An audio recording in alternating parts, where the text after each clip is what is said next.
या अय्युहल्लज़ीना आमनू कू अनफुसकुम व अहलीकुम नारा वक़ूदुहन्नास वल हिजारा।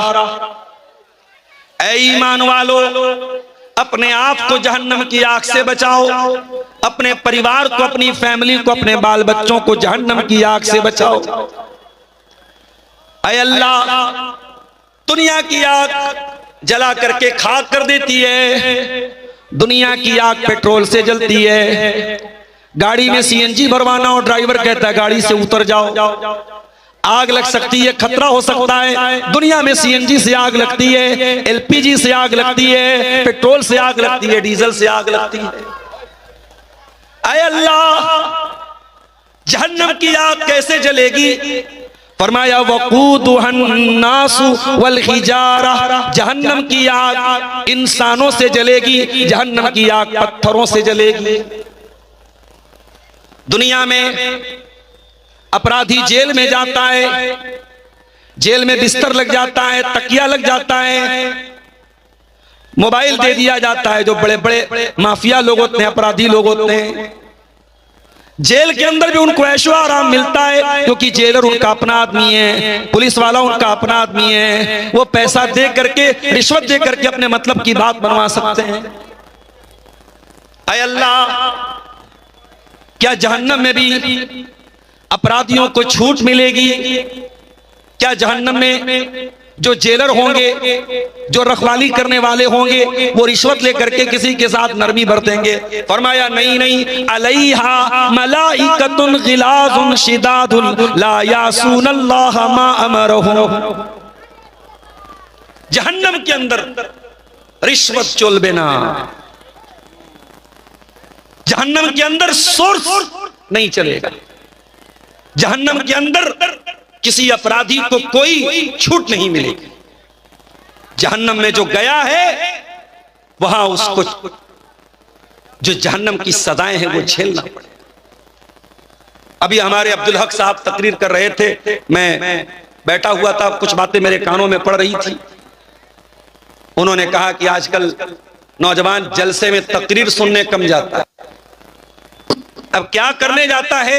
अब्दुल हक साहब चूंकि इसी इलाके के ज्यादा बेहतर जानते हैं, उन्होंने बताया कि साहब बड़े गलत सलत काम हो रहे हैं। लेकिन आप गौर कीजिए कि आज हमारा नौजवान कहां कहां अपना टाइम पास कर रहा है। जलसे में आया है तकरीर सुनने के लिए, कोई बनारस से आया, कोई इटावा से आया, कोई किशनगंज से आया, कोई पूर्णिया से आया। उनके आने जाने का इंतजाम किया गया, उनको स्टेज पे बुलाया गया और ये बैठ करके वहां लड़कियों के और औरतों के जो है पिंडाल की तरफ ये टहल रहा है, घूम रहा है। कोई उधर मोबाइल लेके लगा है, कोई दुकान पे खड़ा है या खड़ी है। पूछो भाई ये क्या हो रहा है? तो एक जवाब मिलता है कि टाइम पास हो रहा है। नौजवान मोबाइल पर लगा है रात में 2-2 बजे तक। क्या कर रहे हो भाई? टाइम पास कर रहा। अल्लाह अकबर। अगर तुम टाइम की कीमत समझ जाओ, समय का महत्व समझ जाओ, वक्त की कीमत समझ जाओ, 1 मिनट लेट होने से तुम्हारी ट्रेन छूट सकती है, 1 मिनट लेट होने से तुम्हारी फ्लाइट छूट सकती है।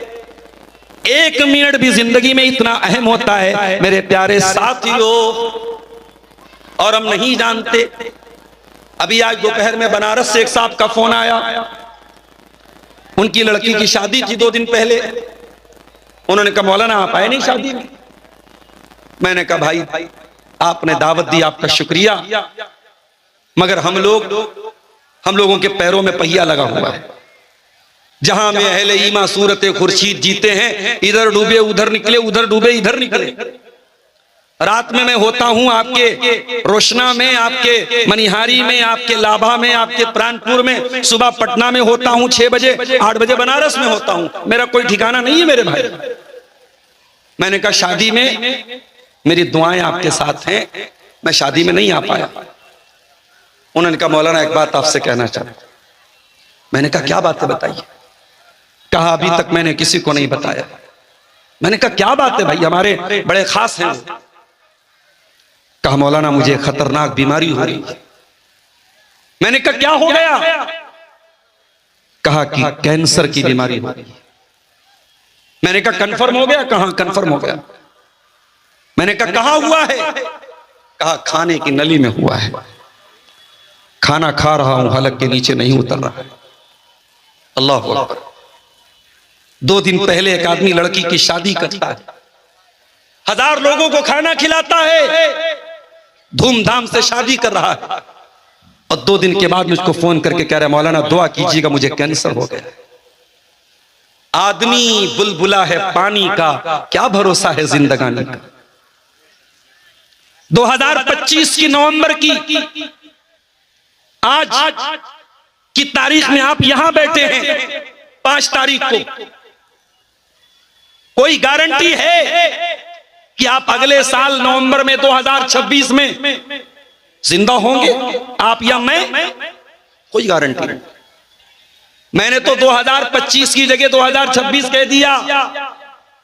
अरे हम तो ये भी गारंटी नहीं ले सकते कि 5 नवंबर की रात में जलसा हो रहा है, हम 6 नवंबर की सुबह में जिंदा रहेंगे या नहीं रहेंगे। अल्लाह के प्यारे नबी अपने सहाबी अब्दुल्लाह इब्न उमर से कहते हैं कंधा पकड़ के, कुन फिद दुनिया का अन्नका गरीब। ऐ अब्दुल्ला, दुनिया में उस तरीके से जिंदगी गुजारना जैसे परदेसी जिंदगी गुजारता है।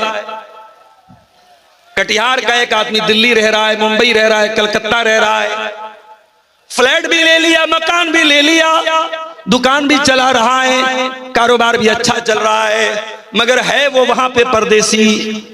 उसको अपना वतन जरूर याद आता है, अपना गांव जरूर याद आता है, अपने माँ बाप जरूर याद आते हैं, अपना खेत खलियान जरूर याद आता है। अल्लाह के नबी ने फरमाया कुन फिद दुनिया का अन्नका गरीब। ऐ अब्दुल्ला, दुनिया में इस तरीके से जिंदगी गुजारो जैसे परदेसी जिंदगी गुजारता है।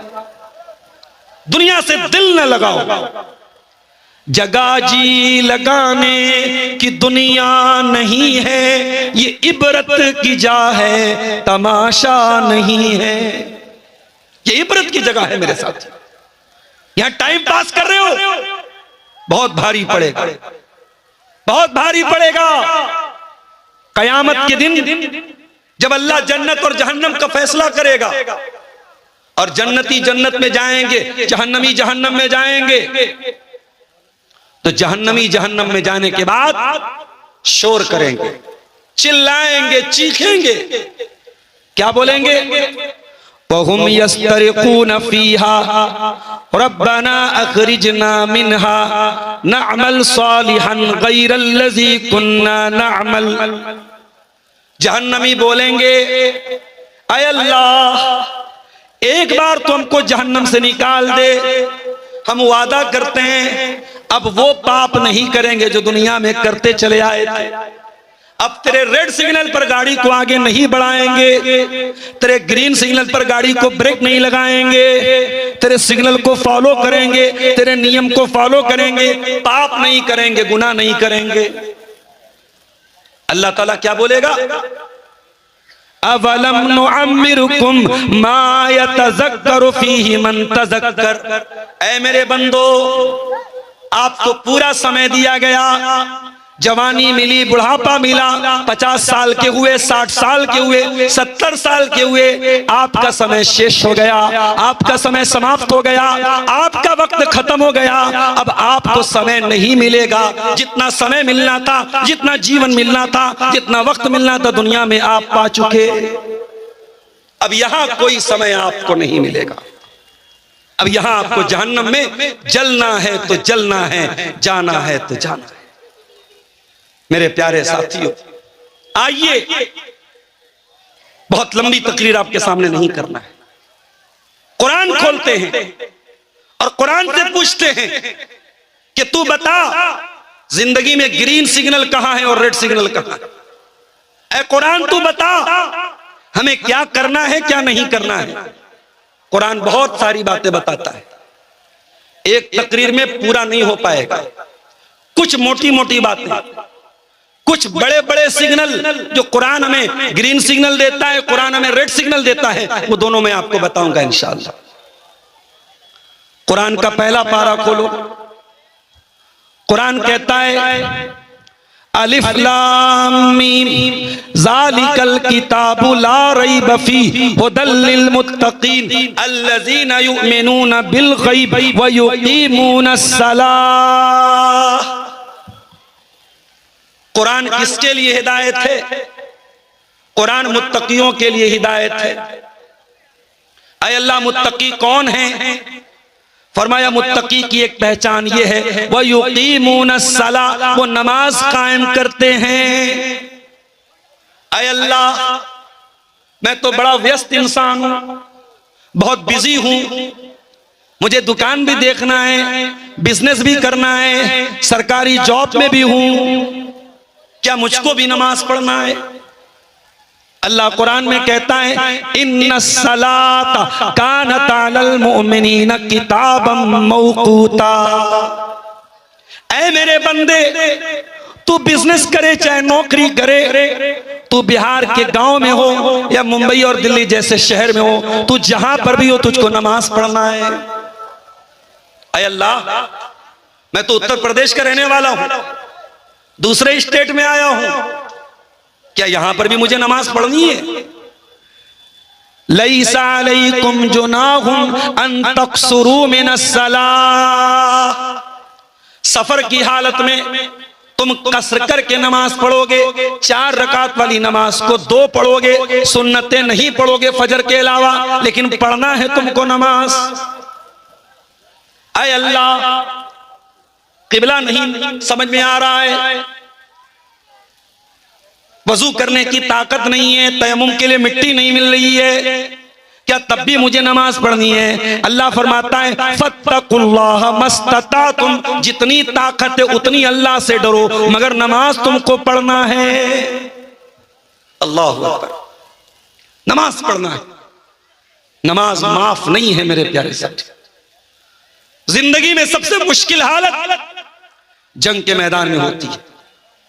दुश्मन सामने खड़ा है, दुश्मन का डर है और जंग लंबी चल सकती है। ऐ अल्लाह, क्या जंग के मैदान में भी नमाज पढ़ना है? हाँ, कुरान कहता है जंग के मैदान में भी तुमको नमाज पढ़ना है। तरीका बदल जाएगा, सिस्टम बदल जाएगा, नमाज खौफ अदा करना है। जाइए उलमा से पूछ लीजिएगा नमाज खौफ कैसे पढ़ते हैं, नमाज खौफ पढ़ने का तरीका क्या है, उलमा से पूछ लीजिएगा। लेकिन जंग के मैदान में भी आपको नमाज पढ़ना है मेरे साथ। क्या बहाना है अल्लाह के यहां? नमाज न पढ़ने का क्या बहाना है, मुझे बता दो मेरे भाई। एक वीडियो मैंने देखा, एक आदमी जिसका एक पैर कटा हुआ था, मस्जिद में आया, वजू बनाया, एक पैर पे खड़ा होकर नमाज पढ़ रहा है। क्या बहाना है हमारे पास? कितने लोग हैं पैरों से माजूर हैं, अपाहिज हैं, पैरालाइज्ड हैं, बैसाखी के सहारे चल के मस्जिद में जाते हैं लेकिन नमाज पढ़ते हैं। क्या बहाना है हमारे पास? कोई बहाना नहीं है, कोई एक्सक्यूज नहीं है। बलिल इंसान वाला नफ्सिही बसीरा, ऐ इंसान तू खुद अपने ऊपर गवाह है, तू जानता है तेरे पास कोई बहाना नहीं है। नमाज का टाइम हो गया, तुझको नमाज पढ़ना है। मेरी प्यारी माँ और बहनों, मैं जानता हूं गांव देहात की औरतें शहर के मुकाबले में ज्यादा मेहनत करती हैं। थोड़ा बहुत तो मैं भी आपके गांव के माहौल में आते जाते महसूस कर लिया मैंने। गांव देहात की औरतें ज्यादा मेहनत करती हैं, ज्यादा काम करती हैं, कभी खेत में काम कर रही हैं, कभी घर में काम कर रही हैं, मगर नमाज आपके लिए भी माफ नहीं है मेरी प्यारी माँ और बहन। नमाज माफ नहीं। बच्चा छोटा है, दूध पी रहा है, अगर लड़का है और आपके कपड़े पर पेशाब कर देता है, अल्लाह के नबी फरमाते हैं दूध पीने वाला बच्चा लड़का अगर है, जिसको बंगला में आप छेला बोलते हैं, अगर छेला है और पेशाब कर दिया, उस पे छींटा मार दो, आप नमाज पढ़ सकती हैं। और अगर लड़की को क्या बोलते, मैं बोलते हैं, मैं है, अगर छेली है, छोरी है, उसने दूध पीती बच्ची अगर उसने पेशाब कर दिया, उसने कपड़े पर अगर पेशाब कर दिया, तो उसको आप उतने हिस्से को धुल लीजिए, लेकिन नमाज आपकी माफ नहीं है। नमाज तो पढ़ना है मेरी प्यारी माँ। कुरान कहता है रिजालुल्ला तुलहीहिम तिजारतुन वला बैउन अन जिक्रिल्लाहि व इकामिस सलाति व ईताइज ज़कात। मेरे नेक बंदे वो होते हैं, कारोबार भी करते हैं, बिजनेसमैन भी होते हैं, उनके पास कारोबार भी है, लेकिन नमाज से उनका कारोबार उनको रोकता नहीं, कारोबार उनको नमाज से गाफिल नहीं करता। एक मर्तबा हजरत आयशा नमाज पढ़ रही थी। कौन सी नमाज पढ़ रही थी? चाश्त की नमाज। चाश्त की नमाज जानते हैं आप लोग? बहुत सारे लोग नहीं जानते होंगे। एक नफली नमाज है, पढ़ोगे तो सवाब है, नहीं पढ़ोगे तो कोई गुनाह की बात नहीं। 2 रकात भी पढ़ सकते हैं, 4 रकात भी पढ़ सकते हैं। कब पढ़ते हैं इसको? कखुन पढ़बेन? सूरज के निकलने के बाद। सूरज निकल गया, बुलंद हो गया, 15-20 मिनट के बाद आप चाश की नमाज पढ़ सकते हैं। एक समय तो वो है। दूसरा समय सुबह 10-11 बजे जब अच्छी खासी धूप निकल गई हो, उस टाइम भी आप इस नमाज को पढ़ सकते हैं। इसको चाश की नमाज भी बोलते हैं, इसको इशराक की नमाज भी बोलते हैं, इसको अव्वाबीन की नमाज भी बोलते हैं। बहुत सवाब है इसका। अगर आपने 2 रकात नमाज पढ़ी चाश की, तो बदन में जितने जोड़ हैं, हर जोड़ की तरफ से दान हो जाएगा, हर जोड़ की तरफ से अल्लाह की राह में सदका हो जाएगा। अब ये मत सोचिएगा कि अब्दुल गफ्फार साहब ने बता दिया है, अब 2 रकात नमाज पढ़ लेंगे, अब जलसा में दान नहीं देंगे। वो जलसा वाला दान अलग है भाई।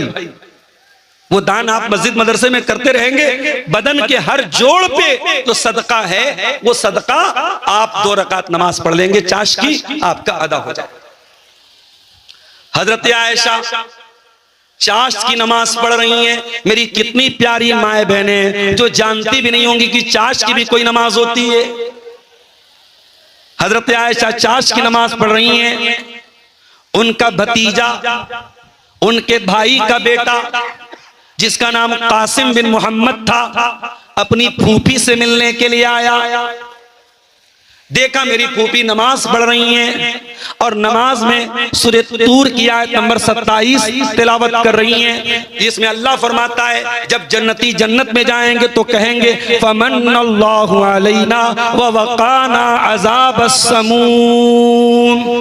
ऐ अल्लाह, तेरा करम है हम पर, तेरा उपकार है हम पर, तेरा एहसान है हम पर कि तूने जन्नत में पहुंचा दिया और जहन्नम से बचा लिया। कासिम बिन मोहम्मद कहते हैं उनके भतीजे कि मैंने देखा मेरी फूफी नमाज पढ़ रही हैं और यही आयत बार बार पढ़ती चली जा रही।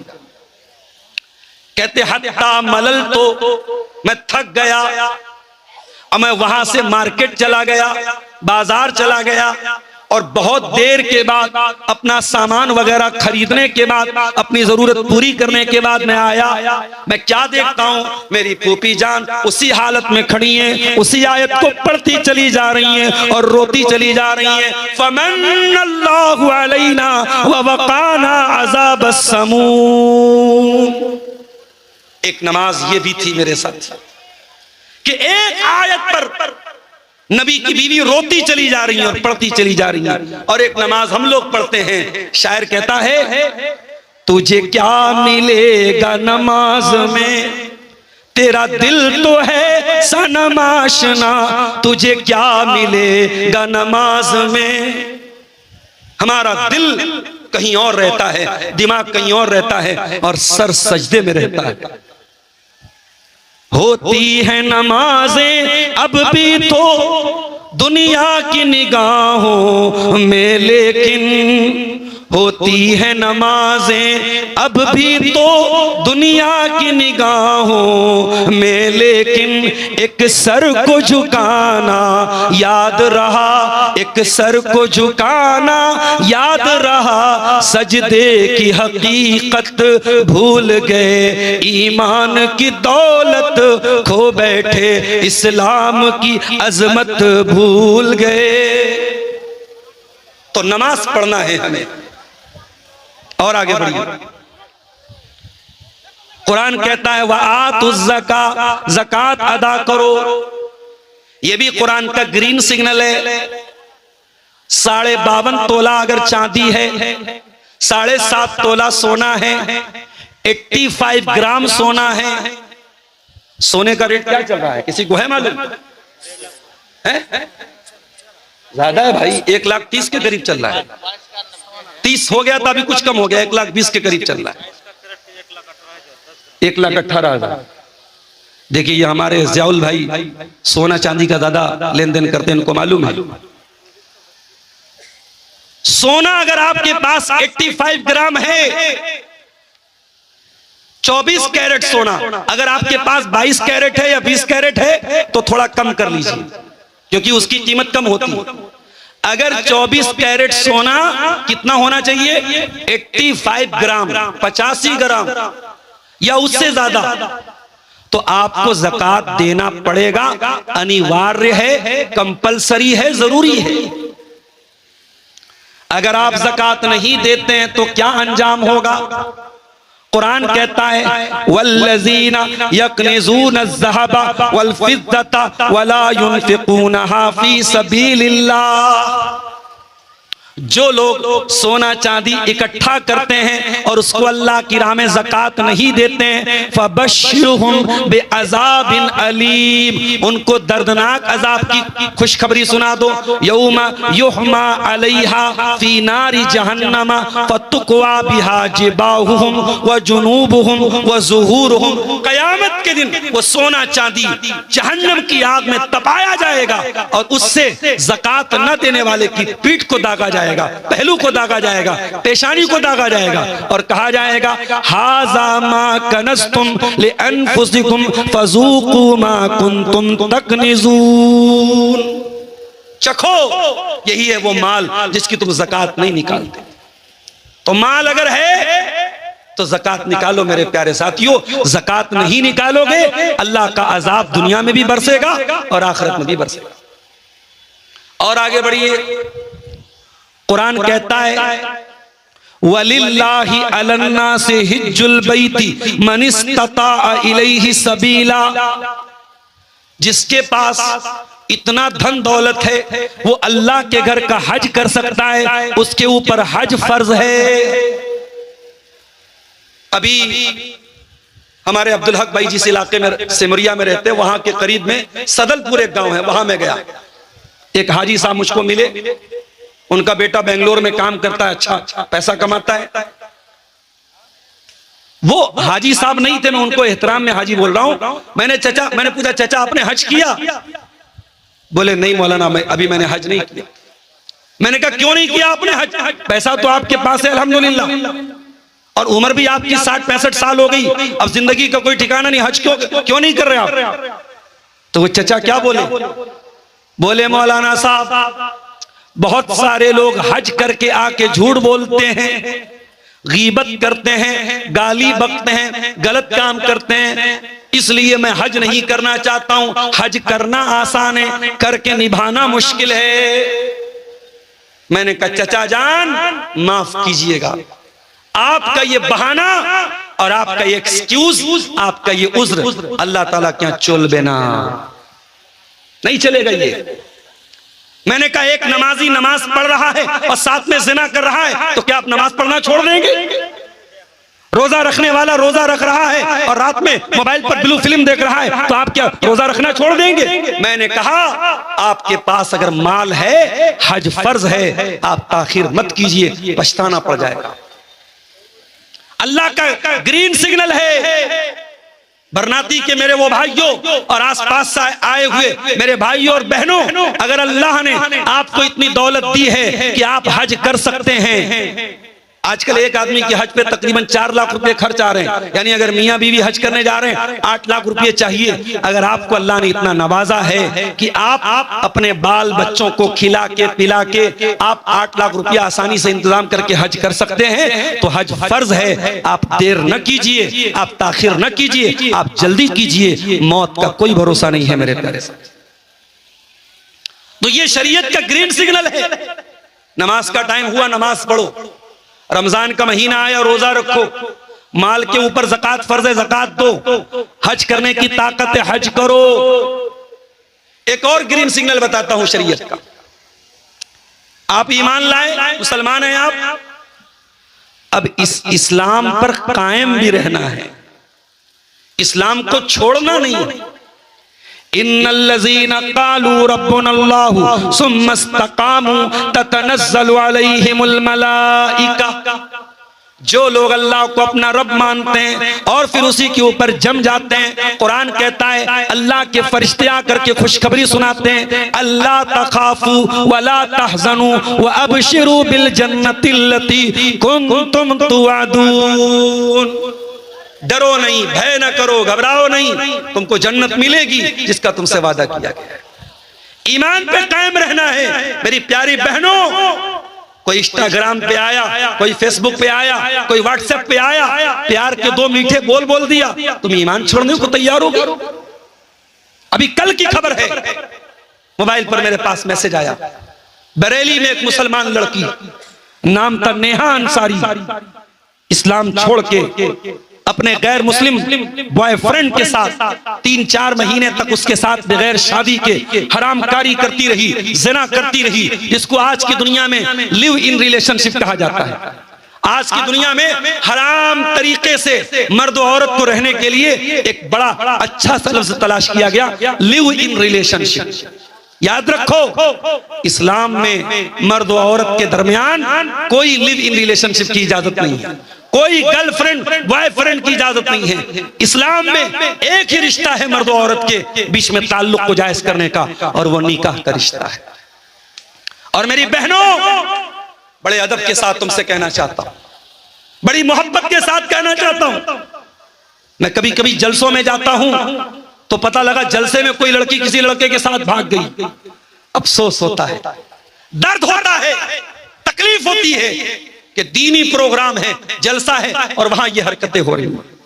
मैं बड़े साफ अल्फाज में अपनी जवान बहनों से कहना चाहता हूं, जो लड़का तुमसे मोहब्बत का इकरार कर रहा है, इंस्टाग्राम पे तुमको मैसेज भेज रहा है, व्हाट्सएप पे मैसेज भेज रहा है, फेसबुक पे मैसेज भेज रहा है, अगर वो तुमसे सच्चा प्यार करता है तो वो जिना करके तुमको जहन्नम में लेके नहीं जाएगा, वो निकाह करके जन्नत का हम सफर बनाए।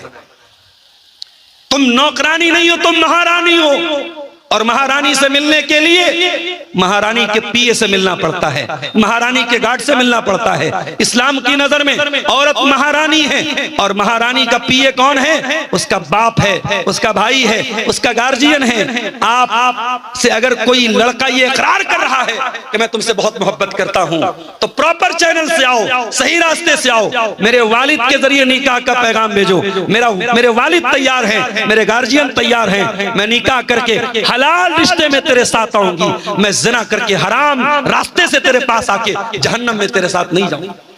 ये तय कर लो मेरी बहन, और ये बात याद रखो, शैतान का पुराना फार्मूला है, खराब माल को अच्छी पैकिंग में पैक करके शैतान पेश करता है।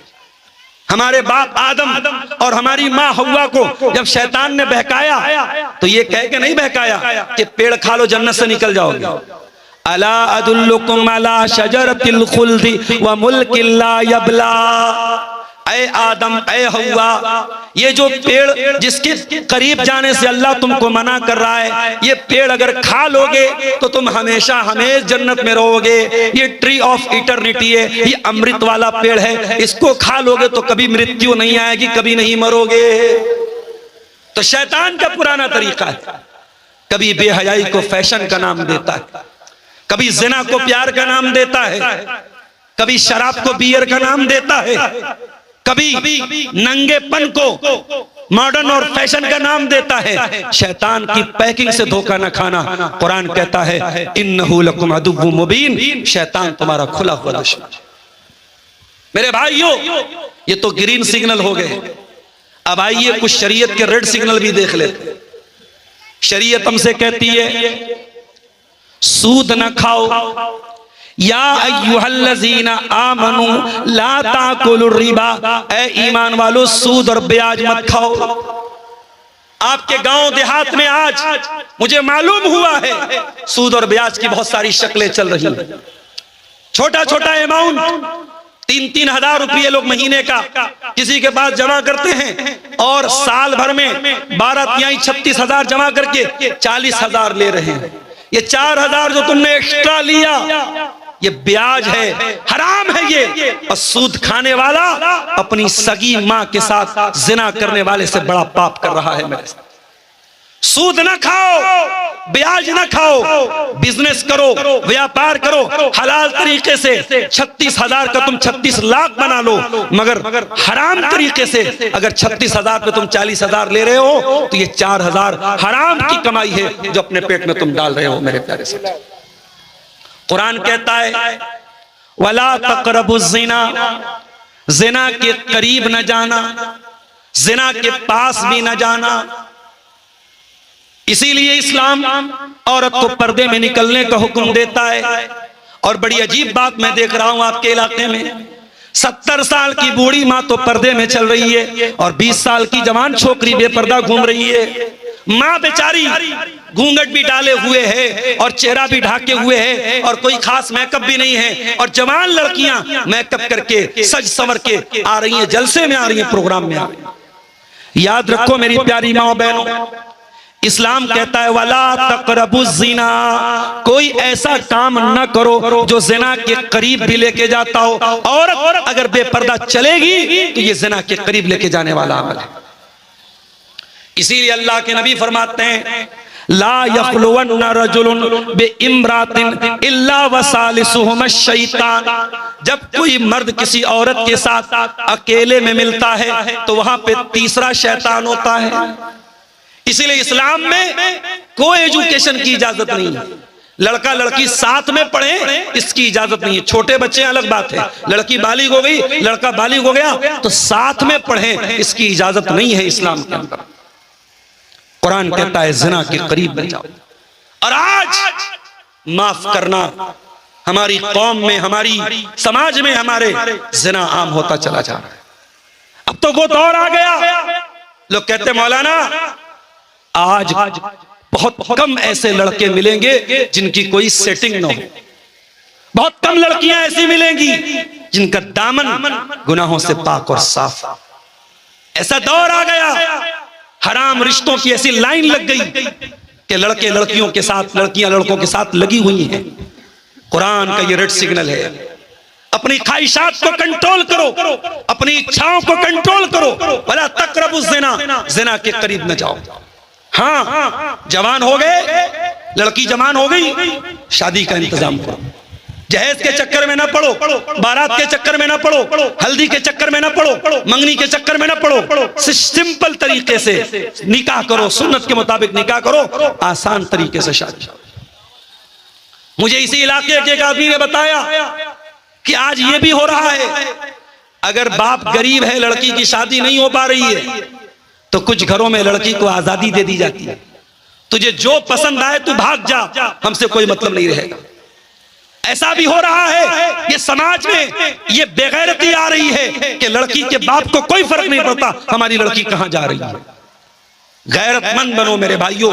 बेगैरती और बेहयाई ये इस्लाम में शोभा नहीं देती है। इस्लाम का मानने वाला गैरतमंद होता है, इस्लाम का मानने वाला हयादार होता है। इसी तरीके से कुरान का रेड सिग्नल है।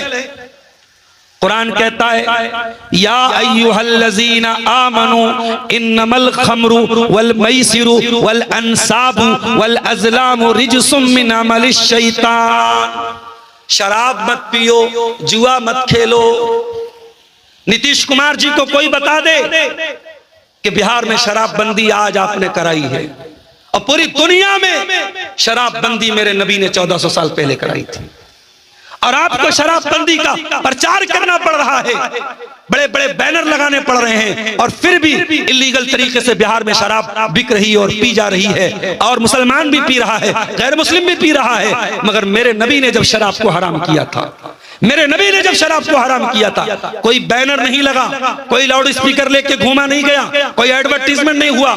कुरान की आयत नबी ने पढ़ के सुना दी, कुरान की आयत नबी ने पढ़ के सुना दी, शराब हराम है, और सहाबा ने अपने बर्तनों तक को घर से निकाल दिया, और शराब की नदियां मदीना के अंदर गलियों में पानी की तरह शराब बहने लगी। सहाबा ने अपने घर से शराब निकाल दी। मुसलमान और शराब पी रहा है। याद रखो मेरे भाई, जो शराब पिएगा वो जिना भी कर सकता है, वो अपनी बेटी को भी गलत तरीके से टच कर सकता है, अपनी मां पर भी गलत नजर उठा सकता है। इसलिए शराब को उम्मुल खबाइस कहा गया, तमाम बुराइयों की जड़ कहा गया। इसलिए कुरान का ये रेड सिग्नल है, शराब मत पियो, शराब के करीब मत जाओ। अगर कामयाब होना है तो शराब मत पियो।